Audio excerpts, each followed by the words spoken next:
When I have seen by time's fell hand defaced the rich proud cost of outworn buried age, when sometime lofty towers I see down raised, and brass eternal slave to mortal rage, when I have seen the hungry ocean gain advantage on the kingdom of the shore, and the firm soil win of the watery main, increasing store with loss and loss with store, when I have seen such interchange of state, or state itself confounded to decay, ruin hath taught me thus to ruminate, that time will come and take my love away. This thought is as a death, which cannot choose but weep to have that which it fears to lose. Since brass, nor stone, nor earth, nor boundless sea, but sad mortality o'ersways their power, how with this rage shall beauty hold a plea, whose action is no stronger than a flower? Oh, how shall summer's honey breath hold out against the wrackful siege of battering days, when rocks impregnable are not so stout, nor gates of steel so strong, but time decays? O fearful meditation! Where, alack, shall time's best jewel from time's chest lie hid? Or what strong hand can hold his swift foot back? Or who his spoil of beauty can forbid? O, none, unless this miracle have might, that in black ink my love may still shine bright. Tired with all these, for restful death I cry, as to behold desert, a beggar born, and needy nothing, trimmed in jollity, and purest faith unhappily forsworn, and gilded honour shamefully misplaced, and maiden virtue rudely strumpeted, and right perfection wrongfully disgraced, and strength by limping sway disabled, an art made tongue-tied by authority, and folly doctor-like controlling skill, and simple truth miscalled simplicity, and captive good attending captain ill. Tired with all these, from these would I be gone, save that to die I leave my love alone. Ah, wherefore with infection should he live, and with his presence grace impiety, that sin by him advantage should achieve, and lace itself with his society? Why should false painting imitate his cheek, and steal dead seeming of his living hue? Why should poor beauty indirectly seek roses of shadow, since his rose is true? Why should he live, now nature bankrupt is, beggared of blood to blush through lively veins? For she hath no exchequer now but his, and proud of many lives upon his gains. Oh, him she stores to show what wealth she had in days long since, before these last so bad. Thus is his cheek the map of days outworn, when beauty lived and died as flowers do now, before these bastard signs of fair were born, or durst inhabit on a living brow. Before the golden tresses of the dead, the right of sepulchres were shorn away to live a second life, on second head, ere beauty's dead fleece made another gay. In him those holy antique hours are seen without all ornament, itself and true, making no summer of another's green, robbing no old to dress his beauty new. And him, as for a map doth nature store, to show false art what beauty was of yore. Those parts of thee that the world's eye doth view want nothing that the thought of hearts can mend. All tongues, the voice of souls, give thee that due, uttering bare truth, even so as foes commend. Thy outward thus with outward praise is crowned, but those same tongues that give thee so thine own, in other accents do this praise confound, by seeing farther than the eye hath shown. They look into the beauty of thy mind, and that in guess they measure by thy deeds. Then, churls, their thoughts, although their eyes were kind, to thy fair flower add the rank smell of weeds. But why thy odour matcheth not thy show, the soil is this, that thou dost common grow. That thou art blamed shall not be thy defect, for slander's mark was ever yet the fair. The ornament of beauty is suspect, a crow that flies in heaven's sweetest air. So thou be good, slander doth but approve thy worth the greater, being wooed of time. For canker vice the sweetest buds doth love, and thou present'st a pure unstained prime. Thou hast passed by the ambush of young days, either not assailed, or victor being charged. Yet this thy praise cannot be so thy praise, to tie up envy evermore enlarged. If some suspect of ill, mask not thy show, then thou alone kingdoms of hearts shouldst owe. No longer mourn for me when I am dead, then you shall hear the surly sullen bell give warning to the world that I am fled from this vile world, with vilest worms to dwell. Nay, if you read this line, remember not the hand that writ it, for I love you so, that I in your sweet thoughts would be forgot, if thinking on me then should make you woe. Oh, if I say you look upon this verse, when I perhaps compounded am with clay, do not so much as my poor name rehearse, but let your love even with my life decay, lest the wise world should look into your moan and mock you with me after I am gone. Oh, lest the world should task you to recite what merit lived in me that you should love.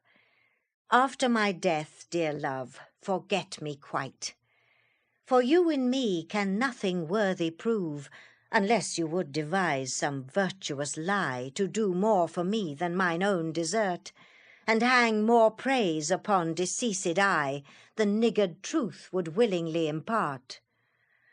Oh, lest your true love may seem false in this, that you for love speak well of me untrue, my name be buried where my body is, and live no more to shame nor me nor you. For I am shamed by that which I bring forth, and so should you, to love things nothing worth. That time of year thou mayst in me behold, when yellow leaves, or none, or few, do hang upon those boughs which shake against the cold, bare ruined choirs where late the sweet birds sang. In me thou seest the twilight of such day, as after sunset fadeth in the west, which by and by black night doth take away, death's second self, that seals up all in rest. In me thou seest the glowing of such fire, that on the ashes of his youth doth lie, as the deathbed whereon it must expire, consumed with that which it was nourished by. This thou perceivest, which makes thy love more strong, to love that well, which thou must leave ere long. But be contented, when that fell arrest without all bail shall carry me away. My life hath in this line some interest, which for memorial still with thee shall stay. When thou reviewest this, thou dost review the very part was consecrate to thee. The earth can have but earth, which is his due. My spirit is thine. the better part of me. So then thou hast but lost the dregs of life, the prey of worms, my body being dead, the coward conquest of a wretch's knife, too base of thee to be remembered. The worth of that is that which it contains, and that is this, and this with thee remains. So are you to my thoughts as food to life, or as sweet seasoned showers are to the ground, and for the peace of you I hold such strife as twixt a miser and his wealth is found.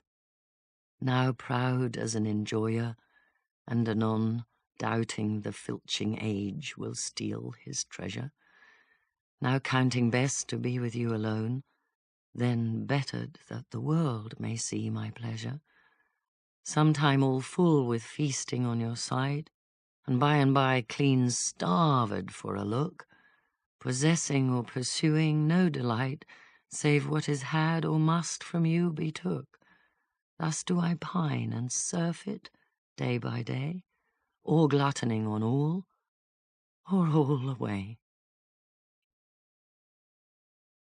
Why is my verse so barren of new pride, so far from variation or quick change? Why, with the time, do I not glance aside to new-found methods, and to compounds strange? Why write I still all one, ever the same, and keep invention in a noted weed, that every word doth almost tell my name, showing their birth, and where they did proceed? Oh, no, sweet love, I always write of you, and you and love are still my argument. So all my best is dressing old words new, spending again what is already spent. For as the sun is daily new and old, so is my love still telling what is told. Thy glass will show thee how thy beauties wear, thy dial how thy precious minutes waste, the vacant leaves thy mind's imprint will bear. And of this book, this learning mayst thou taste, the wrinkles which thy glass will truly show, of mouthed graves will give thee memory. Thou by thy dial's shady stealth mayst know time's thievish progress to eternity. Look what thy memory cannot contain, commit to these waste blanks, and thou shalt find those children nursed, delivered from thy brain to take a new acquaintance of thy mind. These offices, so oft as thou wilt look, shall profit thee and much enrich thy book.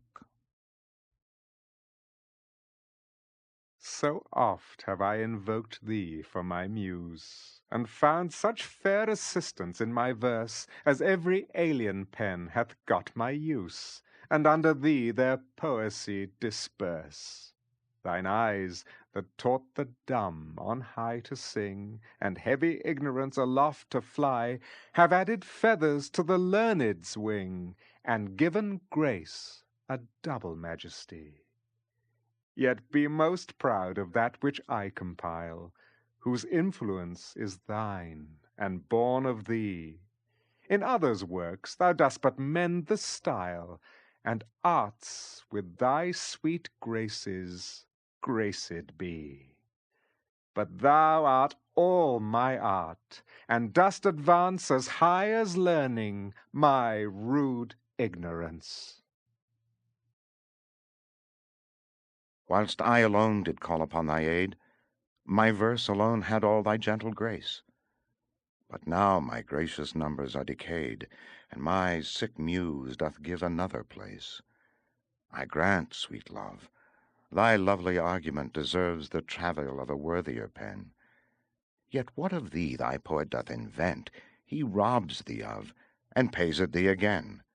He lends thee virtue, and he stole that word from thy behavior. Beauty doth he give, and found it in thy cheek. He can afford no praise to thee but what in thee doth live. Then thank him not for that which he doth say, since what he owes thee, thou thyself dost pay. Oh, how I faint when I of you do write, knowing a better spirit doth use your name, and in the praise thereof spends all his might to make me tongue-tied speaking of your fame. But since your worth, wide as the ocean is, the humble as the proudest sail doth bear, my saucy bark, inferior far to his, on your broad main doth wilfully appear. Your shallowest help will hold me up afloat, whilst he upon your soundless deep doth ride. Or being wrecked, I am a worthless boat, he of tall building and of goodly pride. Then, if he thrive, and I be cast away, the worst was this, my love was my decay. Or shall I live your epitaph to make, or you survive when I in earth am rotten? From hence your memory death cannot take, although in me each part will be forgotten. Your name from hence immortal life shall have, though I once gone, to all the world must die. The earth can yield me but a common grave, when you entombed in men's eyes shall lie. Your monument shall be my gentle verse, which eyes not yet created shall o'erread, and tongues to be your being shall rehearse, when all the breathers of this world are dead. You still shall live, such virtue hath my pen, where breath most breathes, even in the mouths of men. I grant thou wert not married to my muse, and therefore mayst without attaint o'erlook the dedicated words which writers use of their fair subject, blessing every book. Thou art as fair in knowledge as in hue, finding thy worth a limit past my praise, and therefore art enforced to seek anew some fresher stamp of these time-bettering days. And do so, love. Yet when they have devised what strained touches rhetoric can lend, thou, truly fair, wert truly sympathized in true, plain words by thy true-telling friend, and their gross painting might be better used where cheeks need blood. In thee it is abused. I never saw that you did painting need, and therefore to your fair no painting sent. I found, or thought I found, you did exceed the barren tender of a poet's debt, and therefore have I slept in your report, that you yourself, being extant, well might show how far a modern quill doth come too short. Speaking of worth, what worth in you doth grow? This silence for my sin you did impute, which shall be most my glory, being dumb, for I impair not beauty, being mute, when others would give life and bring a tomb. There lives more life in one of your fair eyes than both your poets can in praise devise. Who is it that says most, which can say more than this rich praise, that you alone are you, in whose confine immured is the store, which should example where your equal grew?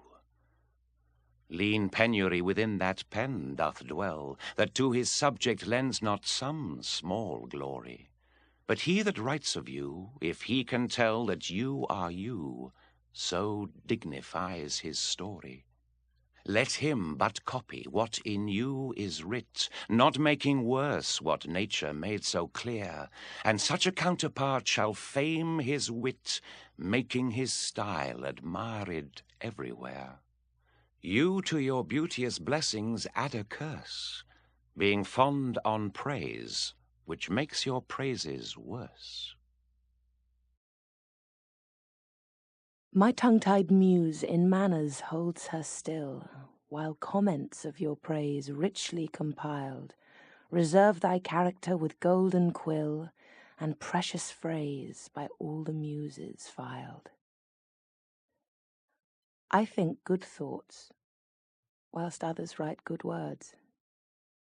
and like unlettered clerk still cry Amen to every hymn that able spirit affords, in polished form of well-refined pen. Hearing you praised, I say, 'tis so, 'tis true. And to the most of praise add something more. But that is in my thought, whose love to you, though words come hindmost, holds his rank before. Then others for the breath of words respect, me for my dumb thoughts, speaking in effect. Was it the proud full sail of his great verse, bound for the prize of all too precious you, that did my ripe thoughts in my brain and hearse, making their tomb the womb wherein they grew? Was it his spirit, by spirits taught to write above a mortal pitch, that struck me dead? No, neither he nor his compeers by night giving him aid my verse astonished. He nor that affable familiar ghost which nightly gulls him with intelligence, as victors of my silence cannot boast. I was not sick of any fear from thence, but when your countenance filled up his line, then lacked I matter, that enfeebled mine. Farewell. Thou art too dear for my possessing, and like enough thou know'st thy estimate. The charter of thy worth gives thee releasing. My bonds in thee are all determinate. For how do I hold thee, but by thy granting? And for that riches where is my deserving? The cause of this fair gift in me is wanting, and so my patent back again is swerving. Thyself thou gav'st, thy own worth then not knowing, or me to whom thou gav'st it else mistaking. So thy great gift, upon misprision growing, comes home again, on better judgment making. Thus have I had thee as a dream doth flatter, in sleep a king, but waking no such matter. When thou shalt be disposed to set me light and place my merit in the eye of scorn, upon thy side against myself I'll fight, and prove thee virtuous though thou art forsworn. With mine own weakness being best acquainted, upon thy part I can set down a story of faults concealed wherein I am attainted, that thou in losing me shall win much glory, and I by this will be a gainer too, for bending all my loving thoughts on thee, the injuries that to myself I do, doing thee vantage, double vantage me. Such is my love, to thee I so belong, that for thy right myself will bear all wrong. Say that thou didst forsake me for some fault, and I will comment upon that offence. Speak of my lameness, and I straight will halt, against thy reasons making no defence.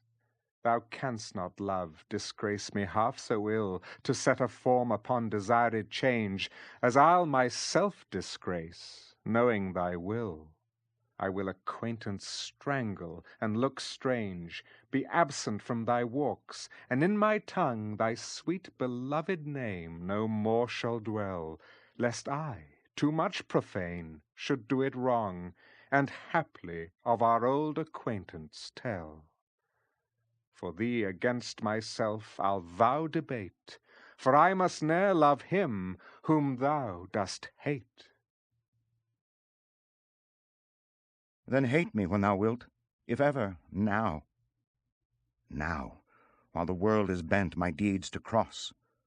Join with the spite of fortune, make me bow, and do not drop in for an after loss.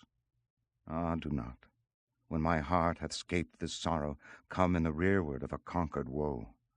Give not a windy night a rainy morrow, to linger out a purposed overthrow. If thou wilt leave me, do not leave me last, when other petty griefs have done their spite, but in the onset come, so shall I taste at first the very worst of fortune's might. and other strains of woe which now seem woe, compared with loss of thee, will not seem so. Some glory in their birth, some in their skill, some in their wealth, some in their body's force, some in their garments, though new-fangled ill, some in their hawks and hounds, some in their horse, and every humour hath his adjunct pleasure, wherein it finds a joy above the rest. But these particulars are not my measure. All these I better in one general best. Thy love is better than high birth to me, richer than wealth, prouder than garments cost, or more delight than hawks or horses be, and having thee of all men's pride I boast, wretched in this alone, that thou mayest take all this away, and me most wretched make. But do thy worst to steal thyself away, for term of life thou art assured mine, and life no longer than thy love will stay, for it depends upon that love of thine. Then need I not to fear the worst of wrongs, when in the least of them my life hath end. I see a better state to me belongs than that which on thy humour doth depend. Thou canst not vex me with inconstant mind, since that my life on thy revolt doth lie. Oh, what a happy title do I find, happy to have thy love, happy to die. But what so blessed fair that fears no blot? Thou mayst be false, and yet I know it not. So shall I live supposing thou art true, like a deceived husband. So love's face may still seem love to me, though altered new. Thy looks with me, thy heart in other place. For there can live no hatred in thine eye, therefore in that I cannot know thy change. In many's looks the false heart's history is writ in moods and frowns and wrinkles strange. But heaven in thy creation did decree that in thy face sweet love should ever dwell. Whate'er thy thoughts or thy heart's workings be, thy looks should nothing thence but sweetness tell. How like Eve's apple doth thy beauty grow, if thy sweet virtue answer not thy show. They that have power to hurt and will do none, that do not do the thing they most do show, who moving others are themselves as stone, unmoved, cold, and to temptation slow. They rightly do inherit heaven's graces, and husband nature's riches from expense. They are the lords and owners of their faces, others but stewards of their excellence.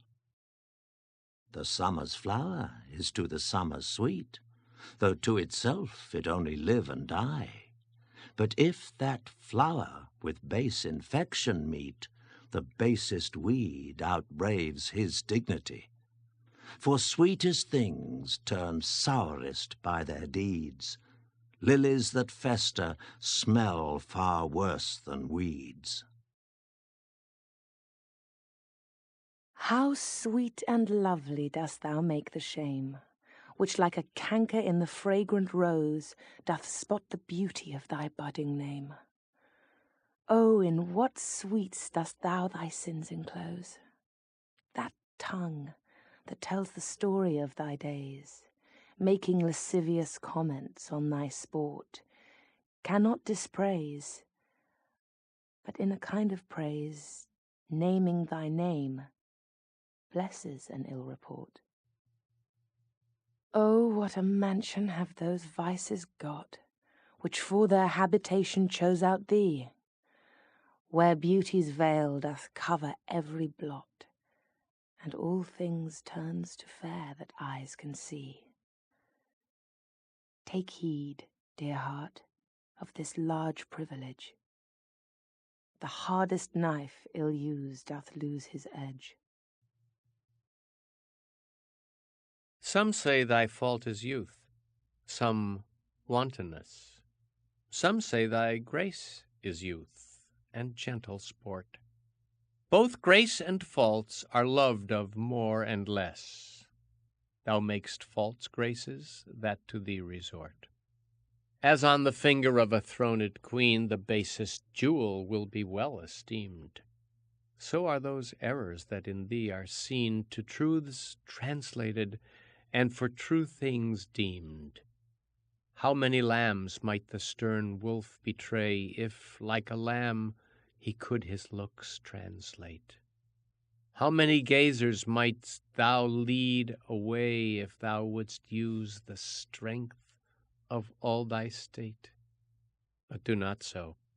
I love thee in such sort as thou being mine, mine is thy good report. How like a winter hath my absence been from thee, the pleasure of the fleeting year! What freezings have I felt, what dark days seen, what old December's bareness everywhere! And yet this time removed was summer's time, the teeming autumn big with rich increase, bearing the wanton burden of the prime like widowed wombs after their lord's decease. Yet this abundant issue seemed to me but hope of orphans and unfathered fruit, for summer and his pleasures wait on thee, and thou away, the very birds are mute. Or if they sing, 'tis with so dull a cheer that leaves look pale, dreading the winter's near. From you have I been absent in the spring, when proud-pied April, dressed in all his trim, hath put a spirit of youth in everything, that heavy Saturn laughed and leapt with him. Yet nor the lays of birds, nor the sweet smell of different flowers in odour and in hue could make me any summer's story tell, or from their proud lap pluck them where they grew. Nor did I wonder at the lilies white, nor praise the deep vermilion in the rose. They were but sweet, but figures of delight drawn after you, you pattern of all those. Yet seemed it winter still, and you away, as with your shadow, I with these did play. The forward violet thus did I chide. Sweet thief, whence didst thou steal thy sweet that smells, if not from my love's breath? The purple pride which on thy soft cheek for complexion dwells, in my love's veins thou hast too grossly dyed. The lily I condemned for thy hand, and buds of marjoram had stolen thy hair. The roses fearfully on thorns did stand, one blushing shame, another white despair. A third, nor red nor white, had stolen of both, and to his robbery had annexed thy breath. But for his theft and pride of all his growth, a vengeful canker ate him up to death. More flowers I noted, yet I none could see, but sweet or colour it had stolen from thee. Where art thou, Muse, that thou forgett'st so long to speak of that which gives thee all thy might? Spent'st thou thy fury on some worthless song, darkening thy power to lend base subjects light? Return, forgetful Muse, and straight redeem in gentle numbers time so idly spent. Sing to the ear that doth thy lays esteem, and gives thy pen both skill and argument.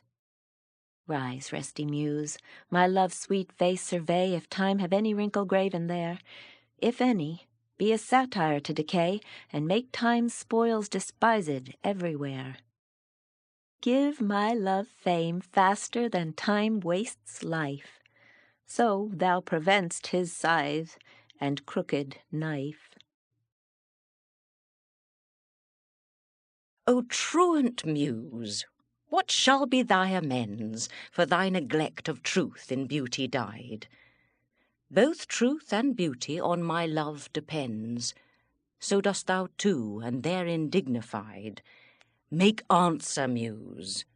Wilt thou not haply say, truth needs no colour, with his colour fixed, beauty no pencil beauty's truth to lay, but best is best if never intermixed? Because he needs no praise, wilt thou be dumb? Excuse not silence so, for't lies in thee to make him much outlive a gilded tomb, and to be praised of ages yet to be. Then do thy office, Muse. I teach thee how to make him seem long hence as he shows now. My love is strengthened, though more weak in seeming. I love not less, though less the show appear. That love is merchandised, whose rich esteeming the owner's tongue doth publish everywhere. Our love was new, and then but in the spring, when I was wont to greet it with my lays, as Philomel in summer's front doth sing, and stops her pipe in growth of riper days. Not that the summer is less pleasant now than when her mournful hymns did hush the night, but that wild music burdens every bough, and sweets grown common lose their dear delight. Therefore, like her, I sometime hold my tongue, because I would not dull you with my song. Alack, what poverty my muse brings forth, that having such a scope to show her pride, the argument all bare is of more worth than when it hath my added praise beside. Oh, blame me not if I no more can write. Look in your glass, and there appears a face that overgoes my blunt invention quite, dulling my lines and doing me disgrace. Were it not sinful then, striving to mend, to mar the subject that before was well? For to no other pass my verses tend than of your graces and your gifts to tell. And more, much more than in my verse can sit, your own glass shows you when you look in it. To me, fair friend, you never can be old. For as you were when first your eye I eyed, such seems your beauty still. 3 winters cold have from the forests shook 3 summers' pride. 3 beauteous springs to yellow autumn turned, in process of the seasons have I seen. 3 April perfumes in 3 hot Junes burned, since first I saw you fresh, which yet are green. Oh, yet doth beauty, like a dial hand, steal from his figure and no pace perceived. So your sweet hue, which methinks still doth stand, hath motion, and mine eye may be deceived. For fear of which, hear this, thou age unbred, ere you were born was beauty's summer dead. Let not my love be called idolatry, nor my beloved as an idle show, since all alike my songs and praises be to one of one, still such and ever so. Kind is my love today, tomorrow kind, still constant in a wondrous excellence. Therefore, my verse, to constancy confined, one thing expressing, leaves out difference. Fair, kind, and true is all my argument. Fair, kind, and true varying to other words, and in this change is my invention spent. 3 themes in one, which wondrous scope affords. Fair, kind, and true have often lived alone, which 3 till now never kept seat in one. When in the chronicle of wasted time I see descriptions of the fairest wights, and beauty making beautiful old rhyme in praise of ladies dead and lovely knights, then in the blazon of sweet beauty's best, of hand, of foot, of lip, of eye, of brow, I see their antique pen would have expressed even such a beauty as you master now. So all their praises are but prophecies of this our time, all you prefiguring. And for they looked but with divining eyes, they had not skill enough your worth to sing. For we which now behold these present days have eyes to wonder, but lack tongues to praise. Not mine own fears, nor the prophetic soul of the wide world dreaming on things to come, can yet the lease of my true love control, supposed as forfeit to a confined doom. The mortal moon hath her eclipse endured, and the sad augurs mock their own presage. Uncertainties now crown themselves assured, and peace proclaims olives of endless age. Now with the drops of this most balmy time, my love looks fresh, and death to me subscribes, since spite of him I'll live in this poor rhyme, while he insults o'er dull and speechless tribes. And thou in this shalt find thy monument, when tyrants' crests and tombs of brass are spent. What's in the brain that ink may character, which hath not figured to thee my true spirit? What's new to speak? What now to register, that may express my love or thy dear merit? Nothing, sweet boy. But yet, like prayers divine, I must each day say o'er the very same, counting no old thing old, thou mine, I thine, even as when first I hallowed thy fair name, so that eternal love in love's fresh case weighs not the dust and injury of age, nor gives to necessary wrinkles place, but makes antiquity for aye his page, finding the first conceit of love there bred, where time and outward form would show it dead. Oh, never say that I was false of heart, though absence seemed my flame to qualify. As easy might I from myself depart, as from my soul, which in thy breast doth lie. That is my home of love. If I have ranged, like him that travels, I return again, just to the time, not with the time exchanged, so that myself bring water for my stain. Never believe, though in my nature reigned all frailties that besiege all kinds of blood, that it could so preposterously be stained to leave for nothing all thy sum of good. For nothing this wide universe I call, save thou, my rose, in it thou art my all. Alas, 'tis true. I have gone here and there, and made myself a motley to the view, gored mine own thoughts, sold cheap what is most dear, made old offences of affections new. Most true it is, that I have looked on truth askance and strangely. But by all above, these blenches gave my heart another youth, and worse essays proved thee my best of love. Now all is done. Have what shall have no end. Mine appetite I nevermore will grind on newer proof to try an older friend, a god in love, to whom I am confined.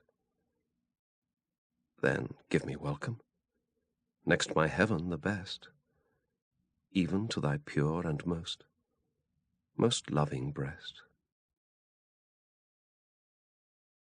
Oh, for my sake do you with fortune chide, the guilty goddess of my harmful deeds, that did not better for my life provide than public means which public manners breeds.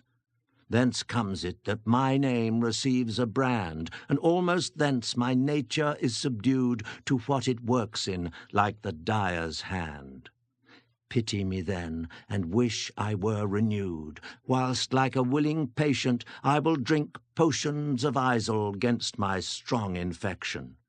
No bitterness that I will bitter think, nor double penance to correct correction. Pity me then, dear friend, and I assure ye even that your pity is enough to cure me. Your love and pity doth the impression fill, which vulgar scandal stamped upon my brow. For what care I who calls me well or ill? So you, O green, my bad, my good allow. You are my all the world, and I must strive to know my shames and praises from your tongue. None else to me, nor I to none alive, that my steeled sense or changes right or wrong.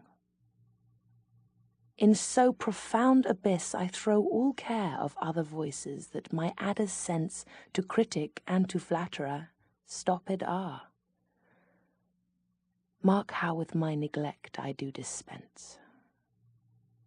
You are so strongly in my purpose bred, that all the world besides, methinks they're dead. Since I left you, mine eye is in my mind, and that which governs me to go about doth part his function, and is partly blind, seems seeing, but effectually is out. For it no form delivers to the heart, of bird, of flower, or shape which it doth latch. Of his quick objects hath the mind no part, nor his own vision holds what it doth catch. For if it see the rudest or gentlest sight, the most sweet favour or deformedst creature, the mountain or the sea, the day or night, the crow or dove, it shapes them to your feature. Incapable of more, replete with you, my most true mind thus makes mine eye untrue. Or whether doth my mind, being crowned with you, drink up the monarch's plague, this flattery, or whether shall I say mine eye saith true, and that your love taught it this alchemy, to make of monsters and things indigest such cherubins as your sweet self resemble, creating every bad a perfect best, as fast as objects to his beams assemble. Oh, 'tis the first, 'tis flattery in my seeing, and my great mind most kingly drinks it up. Mine eye well knows what with his gust is green, and to his palate doth prepare the cup. If it be poisoned, 'tis the lesser sin, that mine eye loves it, and doth first begin. Those lines that I before have writ do lie, even those that said I could not love you dearer. Yet then my judgment knew no reason why my most full flame should afterwards burn clearer. But reckoning time, whose millioned accidents creep in twixt vows and change decrees of kings, tan sacred beauty, blunt the sharpest intents, divert strong minds to the course of altering things. Alas, why, fearing of time's tyranny, might I not then say, now I love you best, when I was certain or in certainty, crowning the present, doubting of the rest? Love is a babe. Then might I not say so, to give full growth to that which still doth grow? Let me not to the marriage of true minds admit impediment. Love is not love, which alters when it alteration finds, or bends with the remover to remove. Oh no, it is an ever fixed mark, that looks on tempests, and is never shaken. It is the star to every wandering bark, whose worth's unknown, although his height be taken. Love's not time's fool, though rosy lips and cheeks within his bending sickle's compass come. Love alters not with his brief hours and weeks, but bears it out even to the edge of doom. If this be error, and upon me proved, I never writ, nor no man ever loved. Accuse me thus, that I have scanted all wherein I should your great deserts repay. For God upon your dearest love to call, whereto all bonds do tie me day by day. That I have frequent been with unknown minds, and given to time your own dear purchased right. That I have hoisted sail to all the winds, which should transport me farthest from your sight. Book both my wilfulness and errors down, and on just proof surmise accumulate, bring me within the level of your frown, but shoot not at me in your wakened hate, since my appeal says I did strive to prove the constancy and virtue of your love. Like as to make our appetites more keen, with eager compounds we our palate urge, as to prevent our maladies unseen, we sicken to shun sickness when we purge. Even so, being full of your ne'er cloying sweetness, to bitter sauces did I frame my feeding, and sick of welfare found a kind of meetness to be diseased ere that there was true needing. Thus policy in love, to anticipate the ills that were not, grew to faults assured, and brought to medicine a healthful state, which, rank of goodness, would by ill be cured. But thence I learn, and find the lesson true. Drugs poison him that so fell sick of you. What potions have I drunk of siren tears, distilled from limbecks foul as hell within, applying fears to hopes, and hopes to fears, still losing when I saw myself to win. What wretched errors hath my heart committed, whilst it hath thought itself so blessed never? How have mine eyes out of their spheres been fitted, in the distraction of this madding fever? O benefit of ill, now I find true that better is by evil still made better, and ruined love, when it is built anew, grows fairer than at first, more strong, far greater. So I return rebuked to my content, and gain by ills thrice more than I have spent. That you were once unkind befriends me now, and for that sorrow which I then did feel, needs must I under my transgression bow, unless my nerves were brass or hammered steel. For if you were by my unkindness shaken as I by yours, you've passed a hell of time, and I, a tyrant, have no leisure taken to weigh how once I suffered in your crime. Oh, that our night of woe might have remembered my deepest sense how hard true sorrow hits, and soon to you, as you to me then tendered the humble salve which wounded bosoms fits. But that your trespass now becomes a fee, mine ransoms yours, and yours must ransom me. 'Tis better to be vile than vile esteemed, when not to be receives reproach of being, and the just pleasure lost, which is so deemed, not by our feeling, but by others' seeing. For why should others' false adulterate eyes give salutation to my sportive blood? Or on my frailties why are frailer spies, which in their wills count bad what I think good? No, I am that I am, and they that level at my abuses reckon up their own. I may be straight, though they themselves be bevel. By their rank thoughts my deeds must not be shown, unless this general evil they maintain. All men are bad, and in their badness reign. Thy gift, thy tables are within my brain full charactered with lasting memory, which shall above that idle rank remain beyond all date, even to eternity. Or at the least so long as brain and heart have faculty by nature to subsist, till each to raised oblivion yield his part of thee, thy record never can be missed. That poor attention could not so much hold, nor need I tallies thy dear love to score. Therefore to give them from me was I bold, to trust those tables that receive thee more. To keep an adjunct to remember thee were to import forgetfulness in me. No, Time, thou shalt not boast that I do change. Thy pyramids, built up with newer might, to me are nothing novel, nothing strange. They are but dressings of a former sight.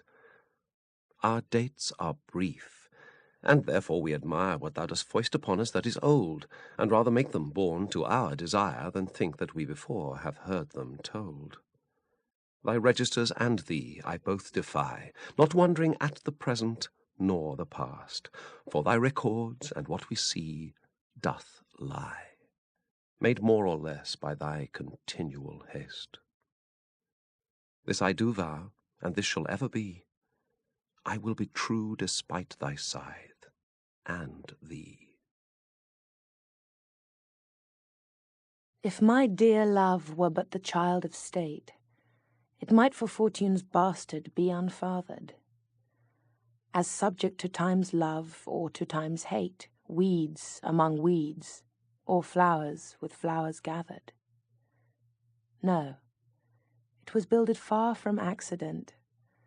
It suffers not in smiling pomp, nor falls under the blow of thralled discontent, whereto the inviting time our fashion calls.